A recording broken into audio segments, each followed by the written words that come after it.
Hello, everyone. This is the SMC Journal podcast. This is a show where we talk about everything to do with software engineering and IT, testing, tuning, security, AI, infrastructure, and anything in between. I'm Scott Moore, your host. There are very few analysts and research analysts in IT that I actually trust, and you know the big names that I'm talking about. But this person we're going to be interviewing today is an exception to the rule, and she is wonderful because she understands software engineering, software development lifecycle, and the things that we discuss on here. So I think this is going to be a very important show for you to watch to understand about not only the subject we're talking about today, which is cyber resilience and cybersecurity resilience, but she's also very familiar with performance and anything that would be operational requirements, non-functional requirements. We're going to talk a little bit about that today. Before we get started, if you wouldn't mind, if you like this channel and you like the content that you're seeing on it, it'd be great if you subscribe to the YouTube channel.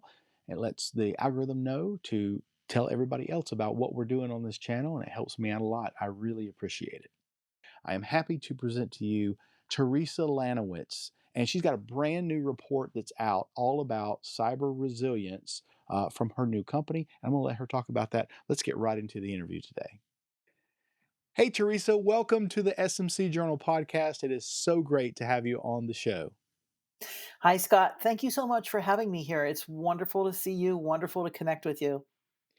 I have been an avid fan and follower of your research and your analysis since your Gartner days. So we're going back 20 years, and some people may not know we've become friends since then. And I really, really enjoy talking to you because I learn something every time that I do. The audience that watches this show are typically technical practitioners in the software engineering space, testing space, and about 30% are their IT managers. I think it would be great for you to introduce yourself, kind of where you've come from, because you're no stranger to the software development process, testing, all of that, and how that leads up to what we're going to talk about today with cyber resilience. Well, Scott, you're very kind. Likewise, I always enjoy speaking with you because I learn something as well. And as you mentioned, we've known each other for a long, long time.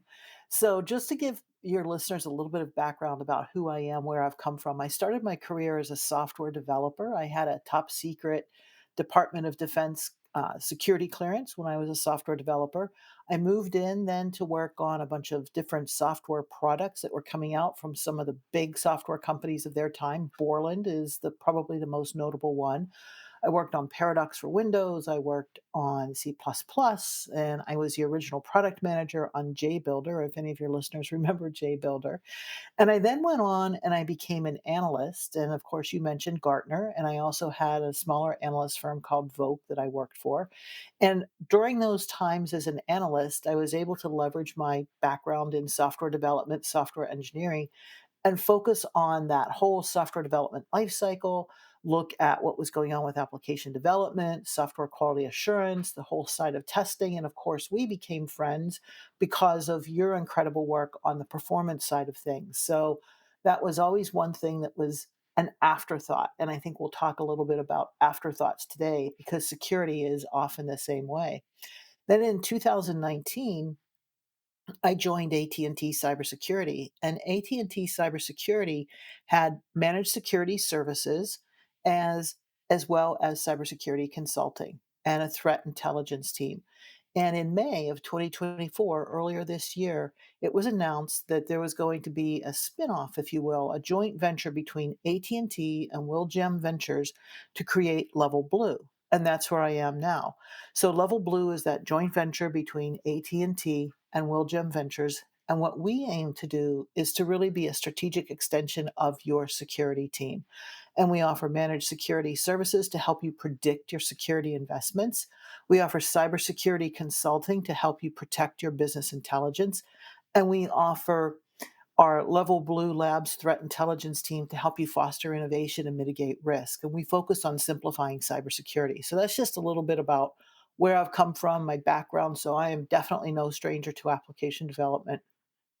I guess where we gel so well is you're an analyst who gets what others call non-functional requirements, those areas of software development. I call them operational requirements, and I would include performance, security, and accessibility. And anything that falls outside of functional, you really get that because you've done a lot of work around performance. You did a lot around service virtualization. You've got a brand new report here that you've written. It's this new 2024 LevelBlue Futures report on cyber resilience. So I want to show people what that looks like. Can you talk a little bit about this? How did this come about? So the 2024 Level Blue Futures Report on Cyber Resilience is our annual piece of thought leadership, and that's what I do at Level Blue. I'm the chief evangelist, and I manage and run our thought leadership program. And so what we did this year was we wanted to focus on what was going on with resilience because we know from a tools perspective, cybersecurity tools are really good. But, as you mentioned, Scott, the non-functional requirements, all of those ilities, that's where things kind of get a little bit different and people think of them differently. So what we wanted to find out with this research, and the research is vendor neutral, forward-looking, and actionable. We surveyed 1,050 cybersecurity and application development and network professionals around the world across 18 different countries in 7 different vertical markets. So, financial services, retail, healthcare, manufacturing, transportation, energy and utilities, and US SLED, state, local, and higher education. And what we also have is all 7 of those vertical markets that we surveyed. We pulled the data out from this core report and created reports on each of those vertical markets as well. So if your listeners are interested and they're working in a specific area, they can go take a look at that research as well. So we wanted to find out what was going on with cyber resilience, this idea of the whole business. And it should define cyber resilience because it's the title of the report. We talk about cyber resilience quite a bit. And cyber resilience focuses on that entire IT estate and the business as it pertains to computing and the ability to be able to recover from some type of disastrous activity, whether it be a cybersecurity breach, a natural disaster, a fire, hurricane, earthquake, flood, or a man-made disaster. Somebody didn't do the proper integration testing at kernel level, for example, and it says, yeah, it's time to roll out a new version of our software. So that's what cyber resilience is. It's looking at that entire IT estate and the ability to recover. Then we also wanted to find out what was going on with cybersecurity, how those cybersecurity teams were viewed internally, and what are the next new big pieces of emerging technology that we need to look at, along with different attack types and so on. So that's the basis of this report and what we cover in it. Does this all align with the definition of resilience in terms of an SRE? And does the cyber security resilience, does that align with what DevSecOps is trying to accomplish? Great question. So, if we look at cyber resilience says we're going to look at all of those stakeholders that have to come together to bring this entire IT estate back online. And it also looks at how we cope with things when that entire IT estate might be offline for whatever reason. So, your SREs, your site reliability engineers, would certainly fall under that cyber resilience component. It says we need to bring in, yes, certainly cybersecurity people, but we need to bring in developers who are functional developers. We need to maybe bring in performance engineers. We need to maybe bring in members of the line of business, maybe facilities people, because maybe something has been taken offline that is an IoT device that is inside of a building or outside the 4 walls of our organization. Maybe it's a weather monitor sitting in a cornfield. So maybe we need to bring in facilities. Maybe we need to bring in the financial people, legal people, and so on, or other members of the supply chain. It could be the physical supply chain or the software supply chain. So all those stakeholders that need to come together to bring this IT estate back online when it suffers from some unforeseen event.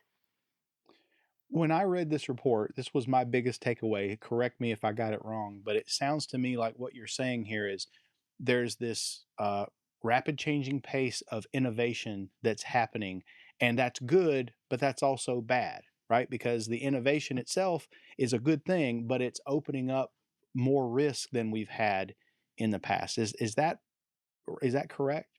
Absolutely. That is it 100% in a nutshell. And we have great stats in the report around this. So what we see is that there's a lot of innovation going on. And just think about your own organizations. There's innovation everywhere. And that innovation is going outside the four walls of your organization. So your computing is becoming far more dynamic. And the people in the organization who are innovating are largely the people who live in that organization with the CTO, the Chief Technology Officer, because they're about innovation. They're about saying, let's deliver different types of business outcomes. Let's give our customers different ways to engage with us, whether that customer is an internal customer, external customer, B2B, B2C, and so on. So it's all about delivering innovation. And oftentimes, what happens is the CTO organization focuses on that innovation, but does not necessarily really collaborate, if you will, with the cybersecurity team. And I think one of the things we're seeing with the cybersecurity teams is something that we saw with quality assurance and performance engineering teams several years ago.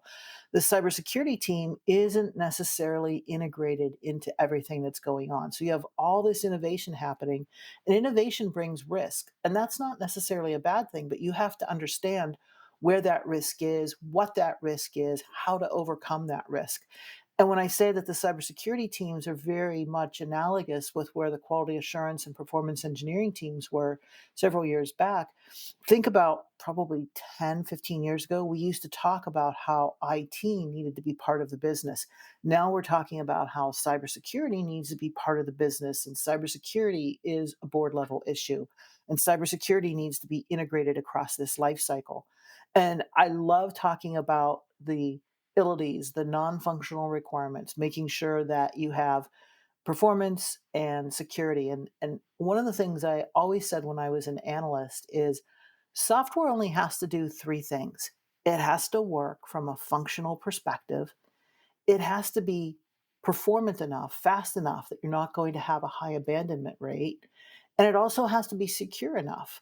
And if you say it, it's very easy to say, but it's far easier, as we know, said than done, because there are so many things that go into this, but we're still in that same situation of software has to be functional, performant, and secure. What was the most interesting or unexpected thing that came out of this study that you did? I think the most interesting thing, and this is one of those things that you kind of, you have that intuitive feeling that maybe this is what's going on, but then you get that empirical evidence that proves you right. And you go, oh, I wish I wasn't right. Mm. The thing that we found out about cybersecurity teams is that they are largely underfunded, overlooked, and an afterthought. And when I present the findings from this research, when I go off and do this in a larger group setting, I always say, look, I'm not telling you anything new here. I'm not telling you that your cybersecurity teams are overlooked, underfunded, and siloed and often an afterthought. But people are so happy to have numbers attached to that to be able to go back to their organizations and say, look at this research. This research is showing that from a project perspective, we need to have, for example, a through line budget item for cybersecurity in everything we do. We need to make sure that we are collaborating with the stakeholders, that we're involved earlier in the project so that we're not an afterthought, so that the architecture of whatever it is that we're working on includes cybersecurity. So I think that to me was the most surprising thing that we found. But now, we have that data to back it up. And that's one of the things I would suggest to your listeners is download the report, take it back to your organizations and use this data to start the conversation in your own organizations, saying, are we doing this? Do we have the right processes in place to make sure that we're communicating with our cybersecurity teams? And, one of the things you always hear is that cybersecurity is a board level issue, and it certainly is. But those numbers showing that it is an afterthought, that it's not necessarily being proactive, that cybersecurity is not aligned with the critical few business objectives, shows that we still have a lot of work to do in order to make cybersecurity completely integrated with what we're doing. Because I thought executives got it. I thought, they've seen all the news articles out there where they're somebody's being hacked every week. They should want to include cybersecurity in everything they're doing across the board in IT. But why are they not doing that? cybersecurity is often in a silo. It's not part of the business plan, not part of the business requirement. And cybersecurity, for the most part, is very reactive. So when we asked the people who took our survey, when we said, "How do you get your budget? How is your budget allocated to you?" They told us, well, our budget is largely reactive. So we don't know going into a new fiscal year necessarily what our whole budget's going to be. And if we have a breach, if our competitors have a breach, if there's something that we have to do, for example, for cybersecurity insurance requirements, or if there's something we have to do to solidify the supply chain, either the physical supply chain or the software supply chain, we'll get money allocated to us. And so it kind of goes back to, remember back in the old days of testing, we would always say, there's never enough time to do it right, but there's always enough time to do it over. This falls into that same line of thinking, in that we're not necessarily going to be proactive with this cybersecurity budget. We're not going to bring in the cybersecurity team and align them with our critical few business objectives. But if our competitor has a breach, we will right away allocate the money to be able to do that. So if somebody is watching this, they see this and they download this report and they see that, hey, they fall into that category and they're struggling with this and they're trying to get by. Maybe they're the CISO of the organization. What's your biggest piece of advice for them? How they start making this work for them the proper way? How do they get around these challenges?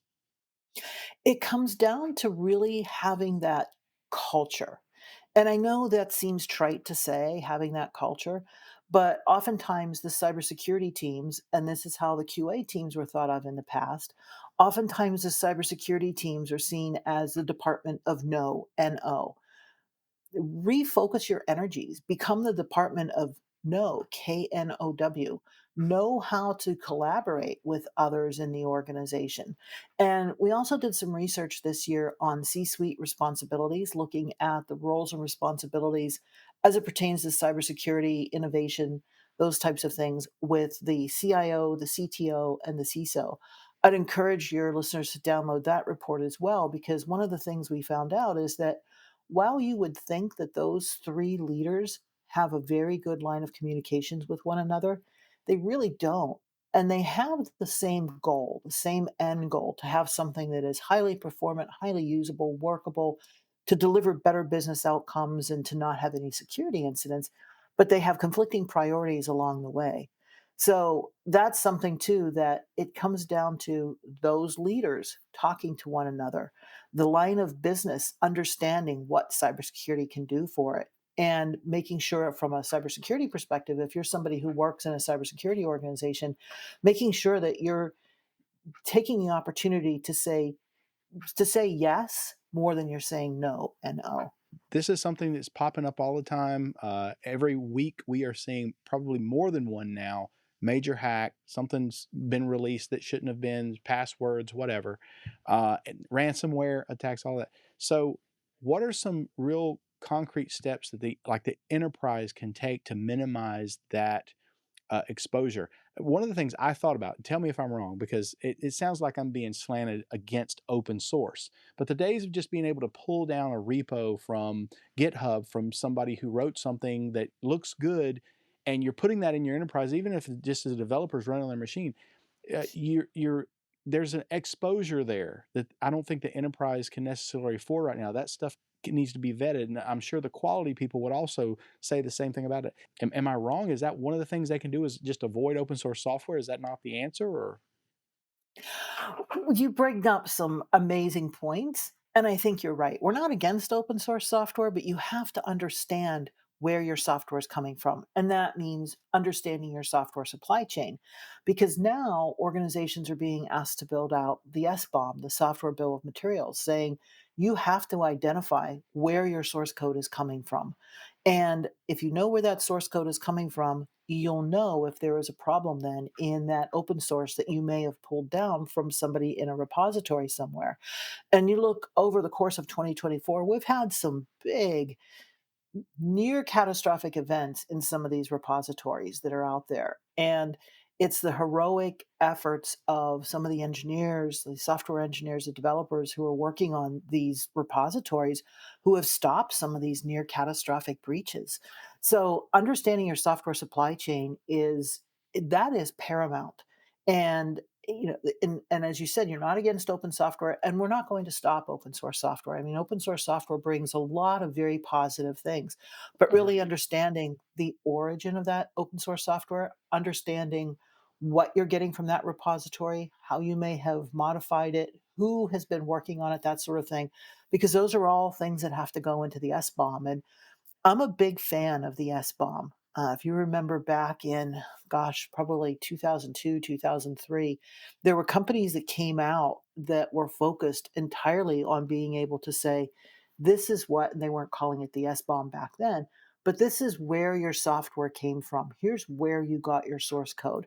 And that went away. And now, in the past couple of years, we've seen those companies resurface. We've seen the need for that type of control of software resurface because software it's ubiquitous, and your software that you're developing here in the United States, is it okay to use that in another country? Is it okay to use that in another environment? And once you get into Europe, for example, you have different laws and regulations around each of the countries and so on. So understanding how your software is going to be used, where it's going to be used, that's really critical.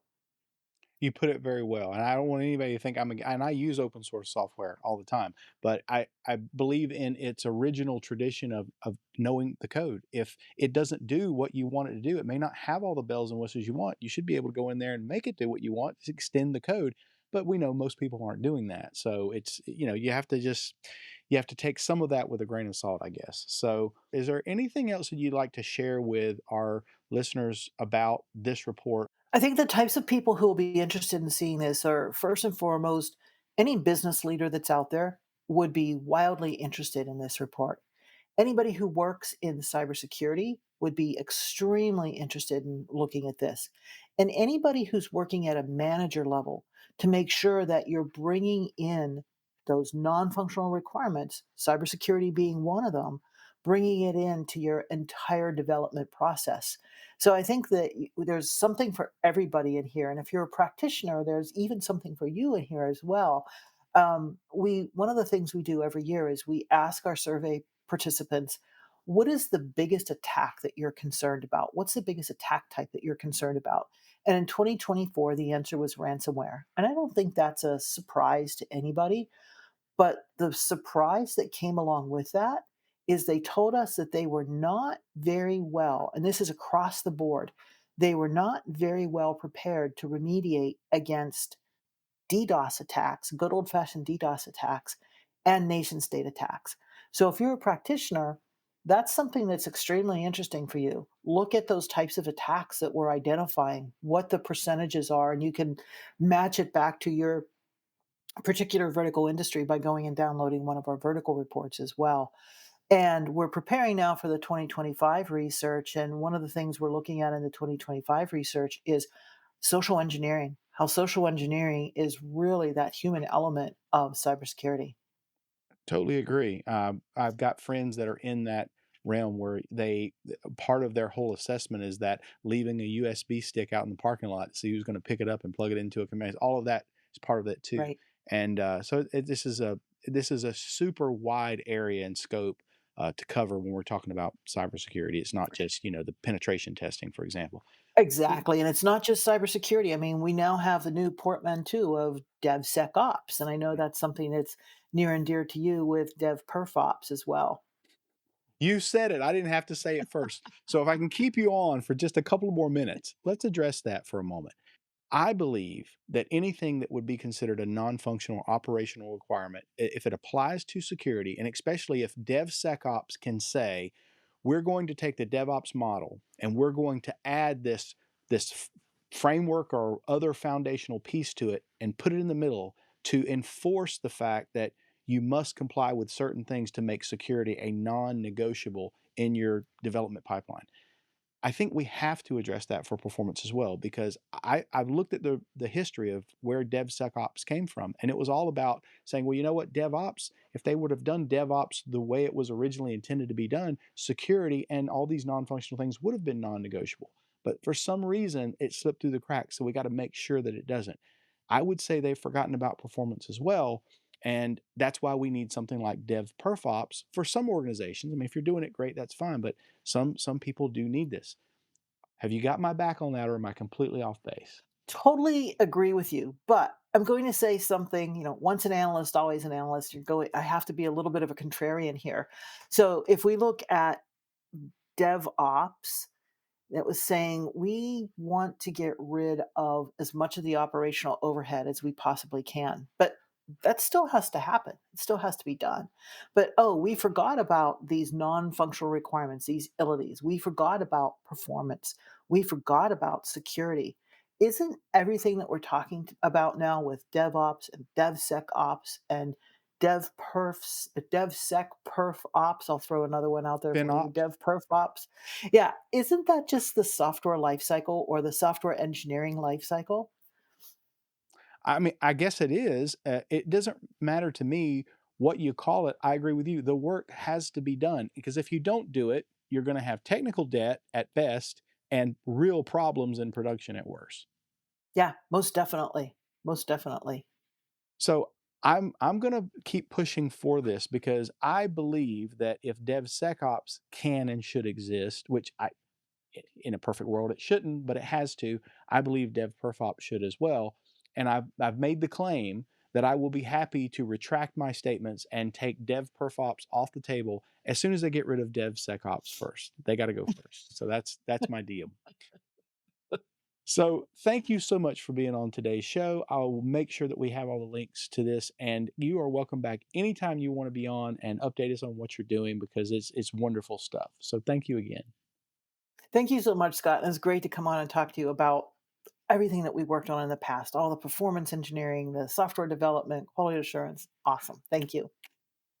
It's hard to believe that we are still talking about kicking down silos and making sure everybody gets included in that whole kumbaya meeting within IT. Isn't that amazing? But it's always great talking to Teresa. I think she gets the software engineer. So if you ever get a chance to see her speak, or you can follow her online, check out her research, read it. It's very well worth your time. So what do you think about cyber resilience? Do you want me to bring on more analysts and more topics like this on the show? You can reach me on most social media platforms, and you can also scan that QR code if you'd like. You could send me an email at heyscott@smcjournal.com and give me some feedback on where you think we should take the show next. It's been a great year. This is one of our last shows on the SMC Journal podcast for 2024, and it's really been wonderful. All the interviews and all the special shows that we've had this year, the live streams. Thank you for joining up with the mailing list that we started this year, and all the giveaways that you're registered for when you join that. If you haven't subscribed yet to the YouTube channel, if you could do me a great favor, just subscribe to the channel, like this video, and if you like, ring the bell so you'll know about all the new stuff that's coming out as it comes out. That really helps me out a lot. Until we see each other again next year on 2025 on the SMC Journal podcast, thanks again for watching. I'll see you next time. Bye bye.